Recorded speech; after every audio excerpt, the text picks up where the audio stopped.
I've been here just a little over 5 years, and when I came to the board, I had never worked for a county board before in my life. I had always worked for provider agencies, and I started in this field as a direct support professional. Where I grew up, it was really about people helping people. And so one of the biggest priorities that I had in my life was that I wanted to work with people. I didn't know exactly what I wanted to do at the time. I just knew I wanted to work with people. You know, I was an undergrad in college, and I happened to open up the morning newspaper, and I saw this 2x2 very generic ad that said, looking for applicants to work with people, and that changed my life. That really changed my life. We have a wonderful staff that truly are dedicated to the people that we support. We've done a lot over the past 5 years. 3 years ago, we got a lot of good feedback about how we were really doing some really good things, but our paper necessarily didn't match what good things that we were doing. So we took the past 3 years to really focus on process. We tackled our ISP process. We were really excited. We utilized MEORC. We did a higher level of quality reviews. And as you develop one process and really turn that into some quality information, then you see the other processes and other items that you really need to improve. And we were really on a good road. And then the pandemic happened. Through the pandemic, we were able to discover we still follow through with our mission. We were very consistent with the services. While they looked different, people still knew that we were there for them. We're all in this together, and that was truly the feeling through the whole pandemic. Even with the vaccination clinics, we were all in. We were going to do whatever it took. This last year, I've been really impressed by the advocacy of our staff for the people that we support. I think that's always been there. With the vaccines, we've seen amazing advocacy to make sure that people we support didn't get left behind, that they got that shot, that they were able to rejoin their community, and that they didn't have to wait to do that. You know, our adult team shifted so much because we have a lot of people that live in residential settings during the pandemic that they needed to be there, and their focus really was about keeping them healthy and safe. Not only were we trying to take care of each other, we were trying to support the people that receive services. And the foundation that you've built for years, that whole mindset flipped. And it was, have you checked in with people? Are people okay? We know this person has an elderly parent. Is the parent okay? Dealing with people on their caseloads, passing away. Those are things that people don't prepare you for. I do have boxes of unicorn Kleenex in my office, and I will tell you I've gone through all of them during COVID. I understand that you're at your place of work, but you're also human. And I think it was important to have that connection, not only with the people who were on caseloads, but with providers. Shane, our IT director, did we ever see the true strength in what he brings to our team by making sure that services were able to go virtual literally within a day. It's very hard in IT to not be able to get hands-on some problems. I had to be very conscious of how I communicated to people over the phone, mostly for 9-10 months, trying to explain things that I usually would show. And I think that has made me a better technician. I hope that's made me better in support. We saw a big shift away from remote supports and more towards assistive tech, and really how people could use that assistive technology in their everyday life. And honestly, for people who are still living with parents but eventually want to live out on their own, we saw it as a way to help with that progression. Zoom met us where we needed to be in order to keep moving forward and keep connecting with people. Is it ever going to take away that face-to-face interaction of being with someone? Absolutely not. But it is a tool that we hope that we can continue to add to our toolbox going forward. Not only were we making it through the pandemic and doing what needed to be done, but continued to look towards growth and what's the next steps. I don't think that it could have gone much better given the circumstances. Nothing stopped with the pandemic. This year we came up with the tagline, New Year, Same Mission. But then when we started thinking back over the decades, we realized that the board has always been faced with hurdles, and we've always overcome those hurdles.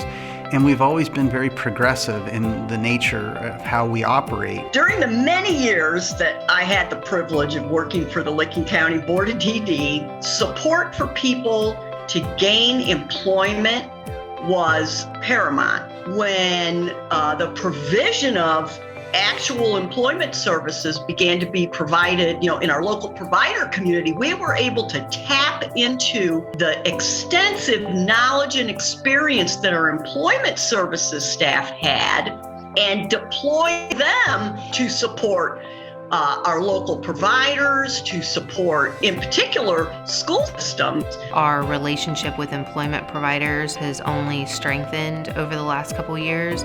And so we're seeing that yield real outcomes for people, whether it be driving or college or employment or volunteer opportunities or people just figuring out what they want to do in life. We're having those conversations much sooner.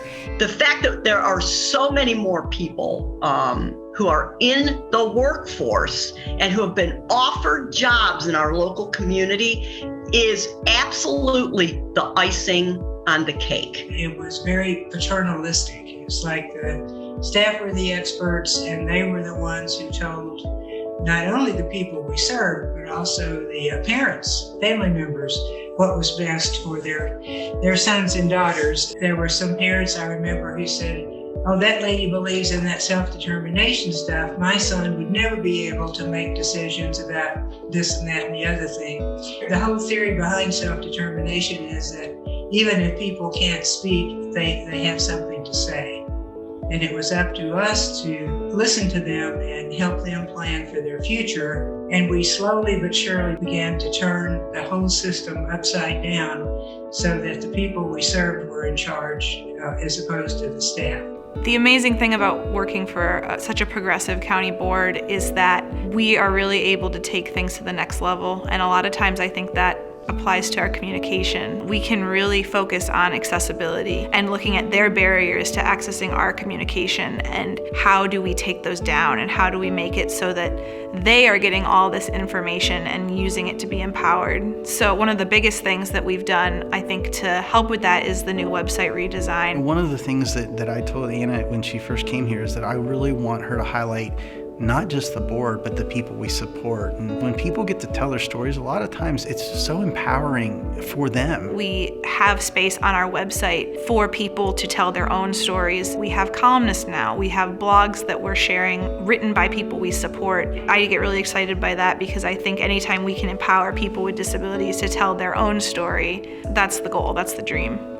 I firmly believe that communications is a key component of what boards need to do to get the word out about what they do and how it truly benefits people with developmental disabilities. The only way people are going to understand what we do is to understand the people here that do that work. I'm exceptionally proud of our board staff and our board staff who truly, really make a difference and believe in it. I mean, you see it in everything that they do each and every day.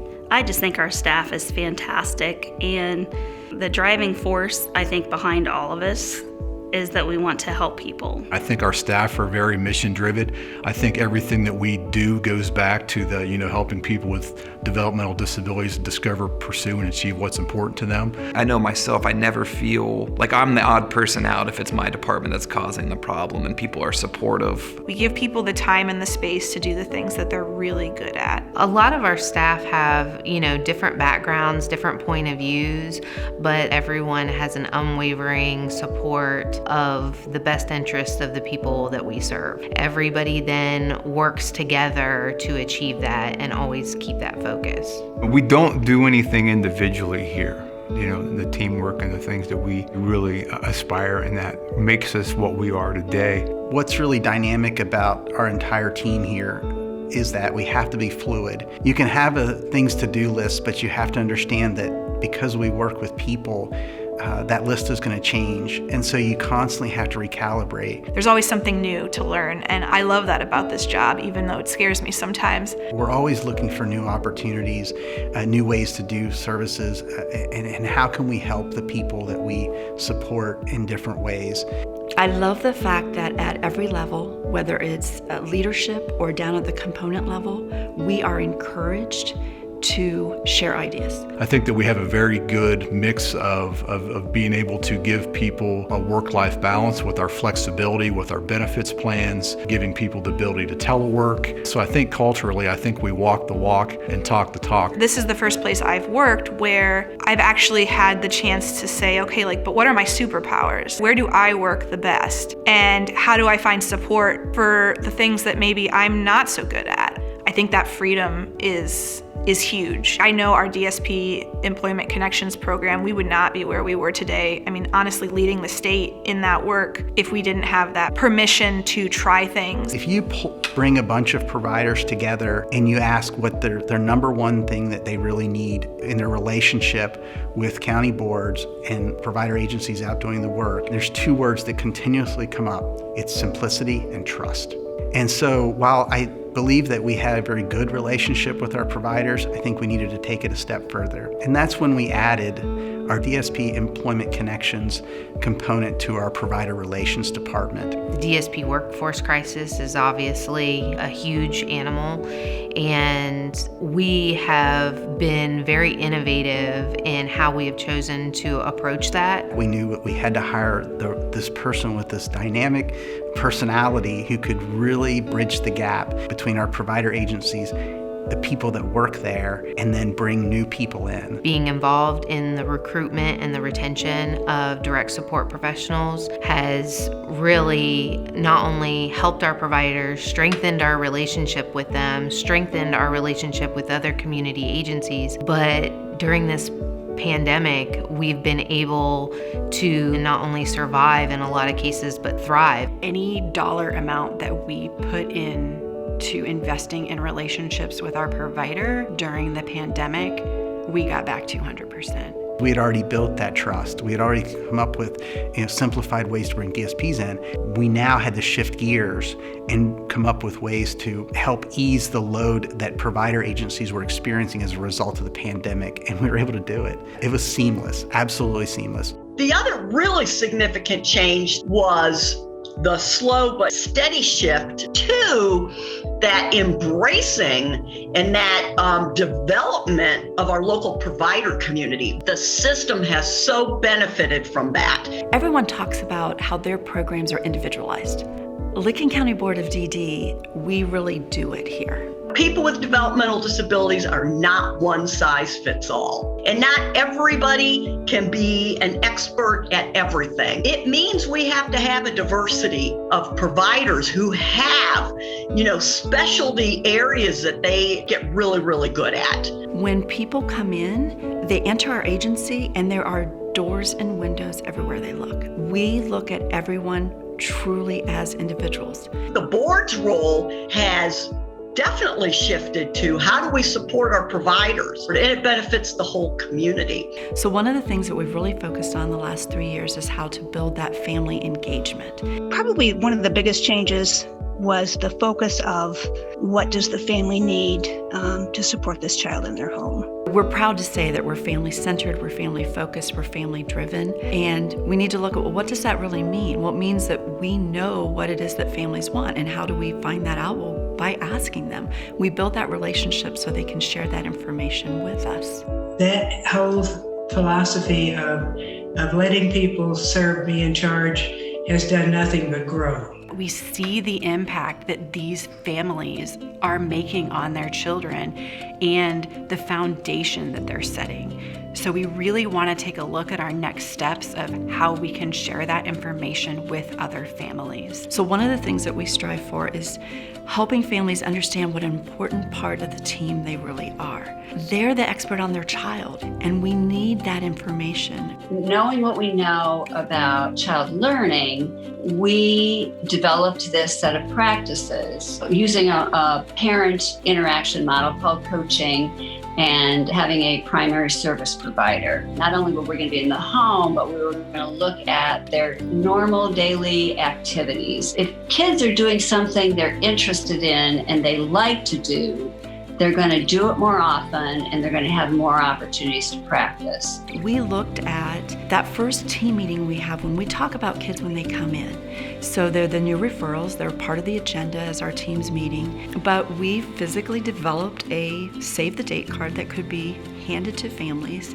and we're really proud to say that over the last 3 years, that percentage of families that's joined us has increased tremendously. But it's their opportunity to have an equal voice. It was a really hard transition from providing services in the center, but it gave parents more satisfaction, more confidence. They felt more in control of being able to have an impact on their child's development. And to see their children reach milestones that they desire, it's a really, really powerful component of the county board services that we have. We've certainly seen a big increase in multi-system youth.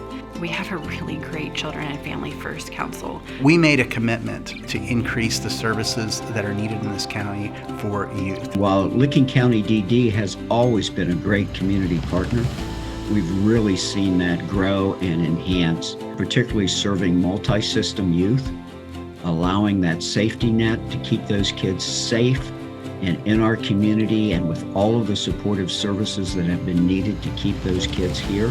The ability and the agility, if you will, of Licking County DD to actually go out and start building those homes that you're building. Greatly appreciate that type of advocacy for our community.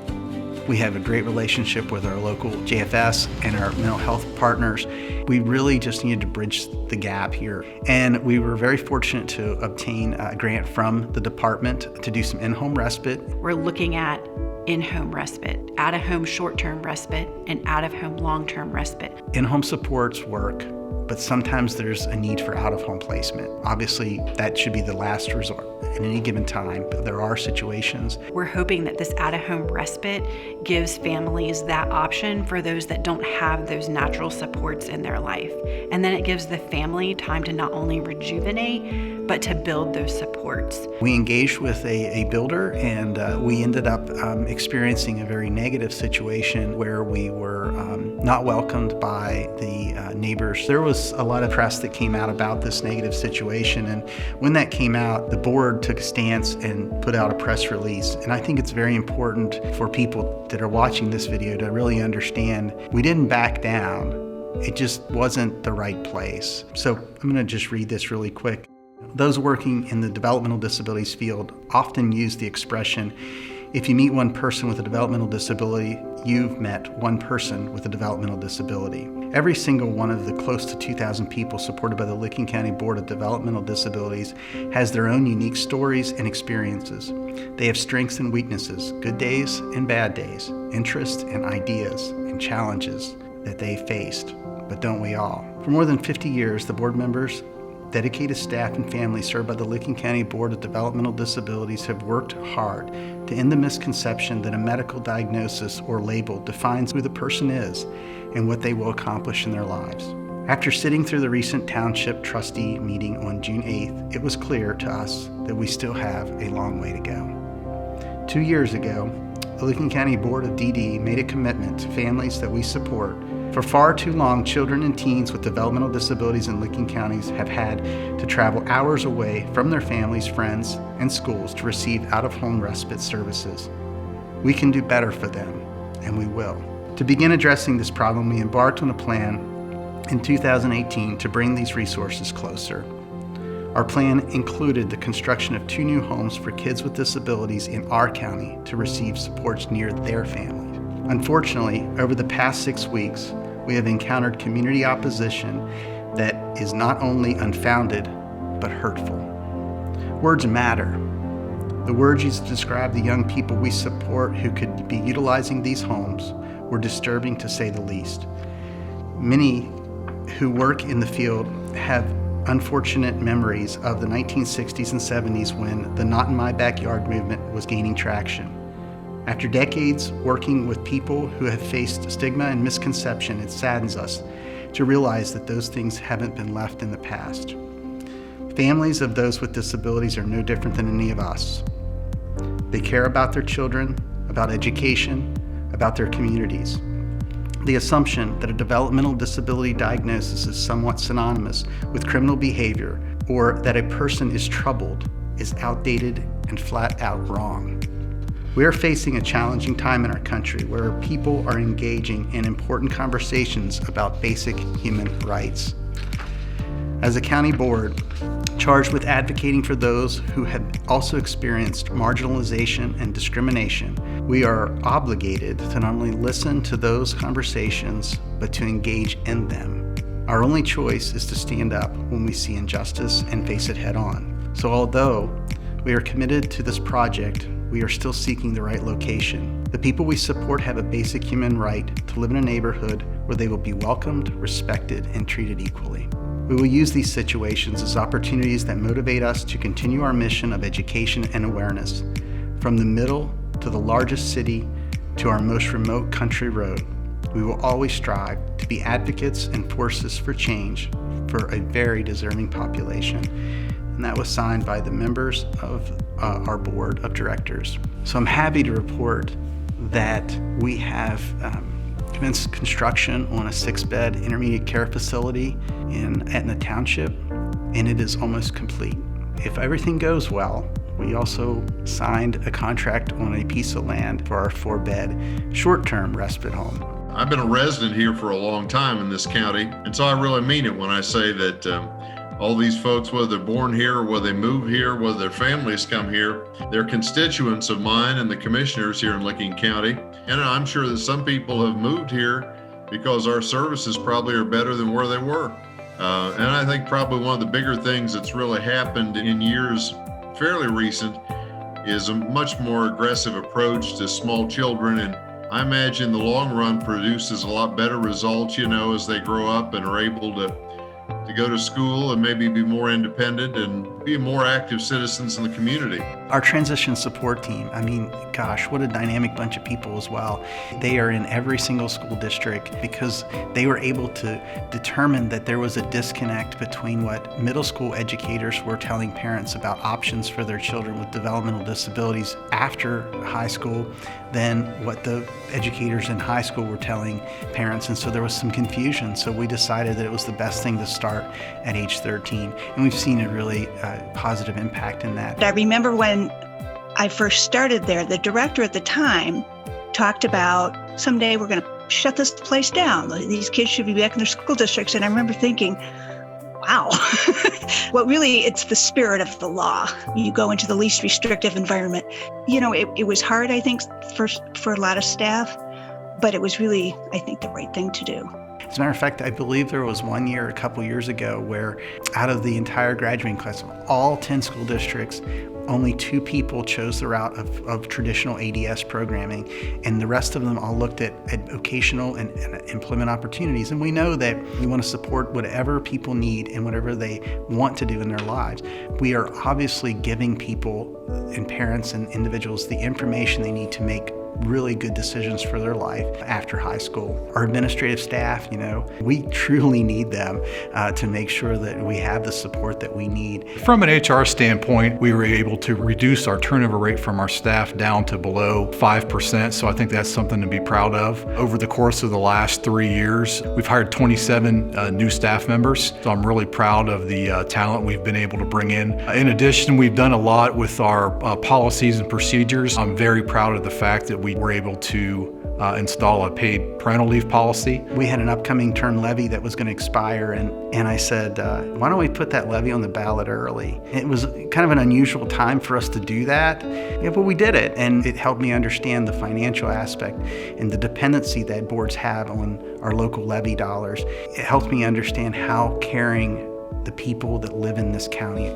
they are. And I'll never forget being in this building before the renovation and our levy watch party, and knowing that there was a point in that night that we were able to call it as a win, and it was such an accomplishment. Shortly after that, we went to our 50th anniversary, and this building that we're in today is such an important part of this community. Our appreciation for that history, where the Licking County Board of DD was, started by a group of mothers, to where we are today. This building, I think, meant a lot to this community, and it's really where the board really began. Standing in our larger room next door here, and it being packed with people for the grand opening. My family was able to come, and my girls were there, and they were all excited and got their tours of the building, and that made it really cool. It was the payoff, or the start of the payoff for all the work we put in. It was so cool to see all those people in this building going through all that history and all the research I had to do to get ready for it. Like, that gave me such a foundation, because you can't talk about where you're going if you don't talk about where you were. In August of 2017, we were still in the old building. When I came in here, we were looking for a replacement building for just a small period of time. So, we went from this building to the building on Union Street, and then back to this building, and then the pandemic came. For my staff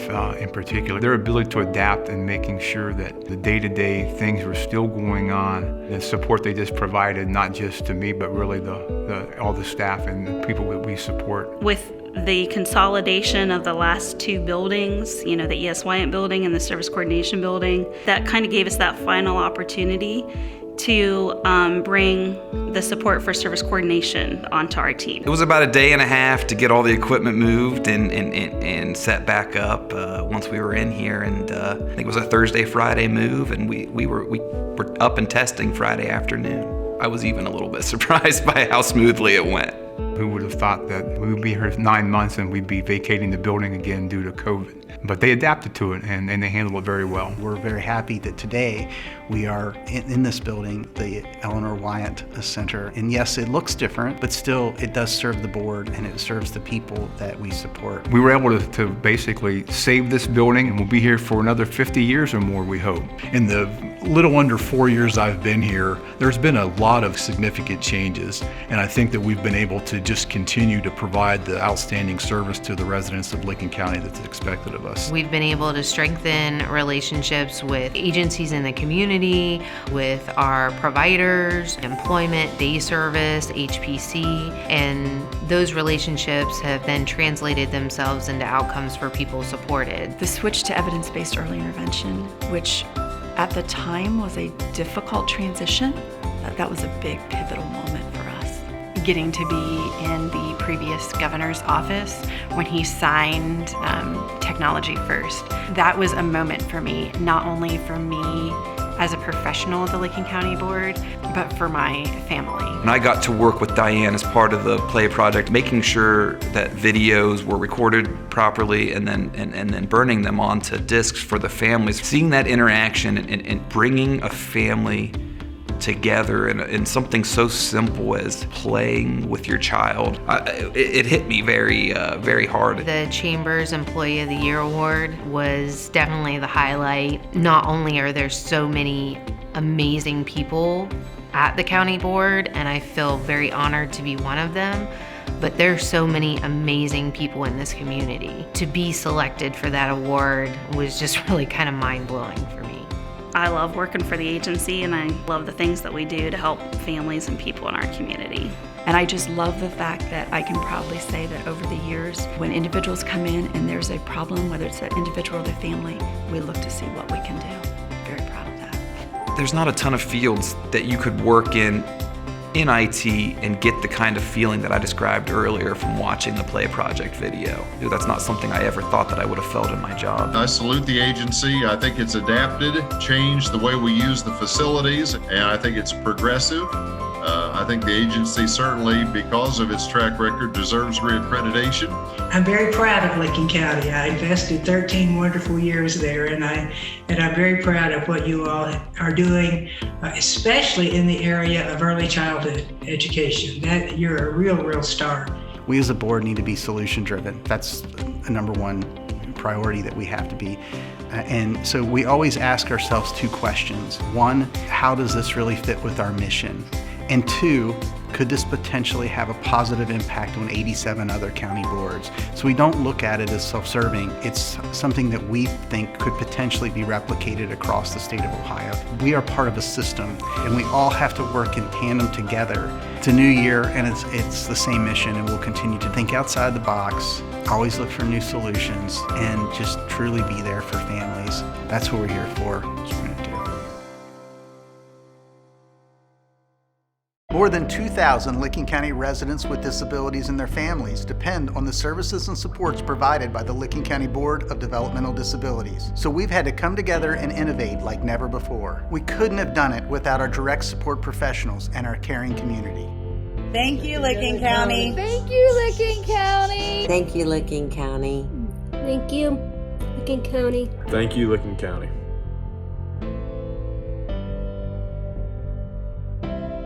Thank you, Licking County. Thank you, Licking County, for all you do. Thank you, Licking County. Thank you, Licking County.